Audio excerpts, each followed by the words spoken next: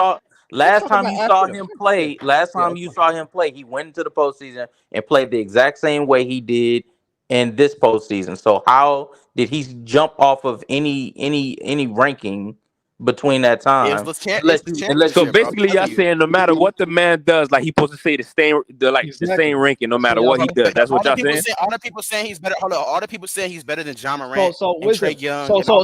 Hey, the way y'all talking, your rankings don't change from year to year, bro. Y'all got solidified rankings. Facts. Y'all niggas Everything solidified. He didn't get better as a player. So just solidified niggas are all up on your list. What? No, my shit doesn't change every single year. No, it doesn't, because I still can understand the context.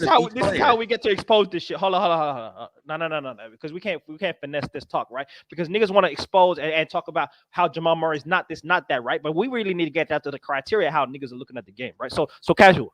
What changed for you when Giannis won the championship? Did anything change? No, nothing changed. He was the best since 2020. He was the best. No. I ain't say all that. Huh? So what? Well, did anything change when Giannis won the championship? No, nothing changed for me when Giannis won the championship. Giannis was the best in the regular season, which told us he was the best player. Then he went to the playoffs. I'm just trying to understand. He displayed it. So the thing is, Giannis put it in our minds that he was the best in the league when he won MVP, a Defensive Player of the Year. So again, Giannis didn't. To answer your question, Giannis didn't move anywhere in my ranking until in 2020. Not 2020. 2022. I'm sorry. 22. What? He didn't move anywhere in my ranking. So you telling me when Giannis won Defensive Player of the Year and MVP, that didn't move nothing? No, because I already had him as a top. I already had him as a top 3 player. So MVP and DPOY ain't been done since Michael Jordan. Don't move you, but what moved you in 2022? I didn't say that it didn't. It's not that what it happened didn't in move me. 2022? He was already a top 3 player. What more What could happened he in have done? 2022, man? What happened? Championship. Are you sounding like no. African now? 2022 he didn't win the championship. He won the championship in 2021. 2022 was when he showed that he developed the mid-range game. No, he ain't never developed no mid-range. You're tripping. No. We can't. No. Mike, you want to know how I know you was can't better off taking the 2020. Mike, you know how I know you can't do this? Because we looked at his shot chart over the years, and 2022 was the exact year that he had his best year shooting mid-ranges. Yeah, but tell me about okay. No, casual. No, Gilbert Arenas got you on this one, because in the area of the court where he had the most makes, Gilbert said because of his size, those are essentially layups for Giannis, and those shots get counted as jumpers on the shot chart, but they're really just layups because this man is 7 feet tall with crazy wingspan. He can turn jumpers into layups. So the fact that he was shooting, he wasn't shooting them. He was jumping from those spots, scoring the basketball. So he was jumping from the free throw line on a daily. Euro. No, he wasn't from the free throw line. I need to see that shot chart. Because he was shooting from the free throw line. He capping, y'all. There wasn't no free throw shots. He was shooting. He shot. If you look at the mid range, if you look at the shot chart, mid range goes from baseline all the way to the other baseline. I know you don't watch basketball, bro. It's just okay. Offensive game. He tried to question us about Jamal Murray's offensive game. What year was he talking about? Mid-range game developed. The 21-22 season. Crazy, yes. Here, I got it right here. Yes, he was hitting mid ranges consistently, bro. I don't know if y'all wasn't watching, but that was Giannis' best year. That was his best year shooting from the mid range. Yes. I don't know why y'all acting like this is a hot take. In 2022, Giannis was actually respected. Bro, you don't go from making mid ranges consistently. Broken ass jumper. Bro, who does it? Who just goes from making middies to not? Well, I mean, if you what happened? Did he forget? No, it's not about him forgetting. I don't even know I'm entertaining old boy at the bottom. Like I'm not. You know what? You know what? He doesn't know what he's talking about. 2020 and 2022, because he was hitting his mid ranges, he looked that much more dominant. Man, I need especially numbers, when bro. he went up against the Boston Celtics in 2020. Especially when he went up against the Boston Celtics in the second round. He looked so phenomenal. I put him as the best player in the world. Right? Wasn't watching basketball. You clearly wasn't watching basketball, nigga. You just said you wasn't watching Jamal Murray. Now you better than Jamal Morant. You better than Jamal Morant, nigga. Go to sleep. Let me drop the link. Stop talking, bro. Just stop talking.